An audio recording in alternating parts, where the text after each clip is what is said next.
Hello there guys and welcome back to the channel. So as requested by many of you, today we're going to be doing a Quake how-to video.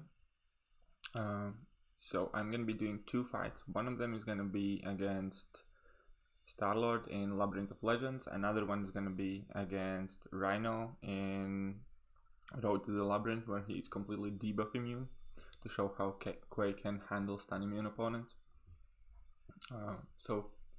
I tried to set my laptop's webcam kind of like in a manner so that you can see my fingers the best I could.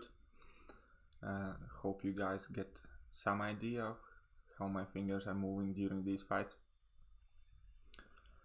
And so yeah, we're going to be getting in there in a second. So the first things first, before you fight Quake, I am personally using my left thumb and right index finger, just because I find it easier. When I was using both of my thumbs, I found out that I'm pressing heavy often too fast or too slow, and I don't know, it's difficult to explain, it's just the timing didn't seem right for me. So I switched up to using index fingers and got much better results. Sorry, only my right index finger and my left thumb, because I still dex with my thumb. That part seems to be working fine. So yeah, we're using left thumb, right index finger, and the most important thing is, while you use Quake style and hope to get away with evading all of their attacks, is always alternate in between dexterity and heavy. Do not ever attempt to double dex or double heavy, because that is the fastest way you can get smacked in the face. And that is definitely what most often gets me smacked in the face anyways. So the point is, you can hold heavy, and while they are in distance, and just keep charging your heavy attack. As soon as they approach you, you're gonna wait the first attack. After that, straight away you have to dex, but you can't, like, okay, after that straight away you have to dex, and then once you have done your dexterity movement, you need to reapply your heavy attack. But you can't do it too fast. You need to allow the dex movement to actually register and show on screen, and only then can you heavy, because that is one of the problems I see with many people doing. They try to heavy too fast, and that's probably where all those complaints about lost inputs are coming from, and so on and so forth. You're just trying to be too aggressive too fast, and pressing screen too hard and too fast. As you can see, my fingers aren't moving even all that fast. The main thing here is, number one, that you remember to do heavy and dex alternate on each attack, and number two is the rhythm in which you do it. But you do not kind of need to overdo it. Like, it's not you're not meant to press the buttons or tap the screen as fast as you can. You're meant to follow the character and his attacks. Only time you are allowed to, or should I say, you have enough time to do double heavy attack, is on the last hit of their combo. So when you see, sometimes I throw 2 hits, sometimes I throw entire 5-hit combo. Whatever is the thing they're doing, you always can detect which animation they use for combo finisher, and you can realize which is going to be the last hit, and that is a point where you do a double heavy, because you have enough time for that, and that helps you get more aftershocks. Yeah, on aftershock charges. Yeah. So anyways, we can see we have nearly gone the first timer. He hasn't touched me yet in this fight, and you can see my fingers moving on the bottom right corner.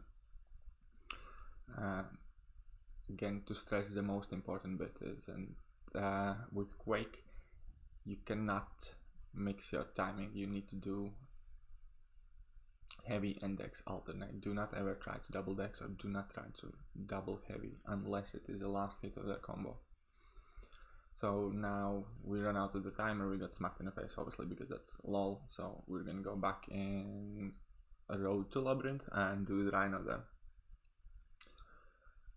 While I'm moving up there, I'm just gonna tell you guys, because that is one of the reasons why I love playing Quake that much, because she is a champion that directly depends on your ability to play and the condition you're in to play the character.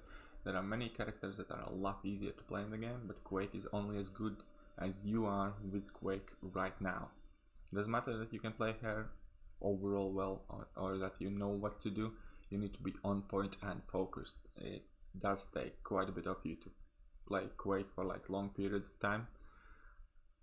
However, I do find it extremely enjoyable.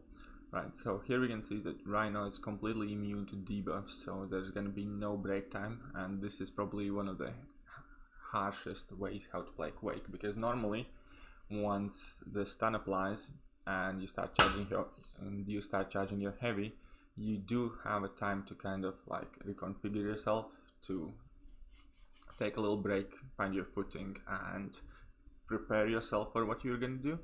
When you're fighting stun immune opponents, you do not have that. You need to be on point entire fight, so it is extremely important that you're absolutely focused and you keep counting in your head whether you need heavy, whether you need dex, whether you need heavy, whether you need dex.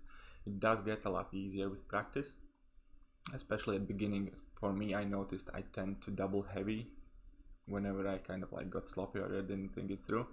For some reason, it is exactly the heavy bit that got me like, oh, I'm just gonna heavy, I'm getting heavy. And no, whenever I tried to do double heavy, I got smacked in the face. So I'm not using suicides in this video, just because of how my masteries were set before. However, I do highly recommend using full suicide masteries playing Quake, because you do not suffer recoil. You normally do not take any damage in the fight if you do it right, and you only suffer the initial damage from like double edge at the beginning, because after that, when you have liquid courage on, that essentially normally equals out. But yeah, because Quake's concussion damage and aftershock damage do scale with your attack, with your modified attack. So Quake is one of those characters that definitely benefits a lot from suicides, from boosts, from glass cannon mastery, from greater strength at times. If for instance you're using Quake and Corvus as your main two characters, then you can completely skip the precision tree because it's not important. Corvus is gonna crit anyways at 100% chance, and with Quake you're just never really gonna be hitting the opponent, so it's not a problem. So if you're basing your teams around that, my advice is to skip precision tree and just have your greater strength maxed and have your glass cannon maxed. So here, you guys have probably noticed exactly the same thing as before. My fingers aren't even moving all that fast compared to the characters on the screen, because the tap of your finger obviously requires a lot less than it takes for the animation to carry through on the screen. That is another reason why I think many people think that if you Quake you need to move your fingers like super fast. No, it's not true. You just need to have like gentle tap and a swift slide when it's needed, but it's nothing like I don't know 100 miles an hour. Playing Quake is a lot more about being focused and being composed than moving your fingers very fast. Anyways, I hope you guys enjoyed the video. If you're new to the channel, please do like, share and subscribe, and yeah, it was a pleasure having you guys check me out, and that will be it for today's video. So I hope you enjoyed it. Please like, share and subscribe, and see you next time, guys.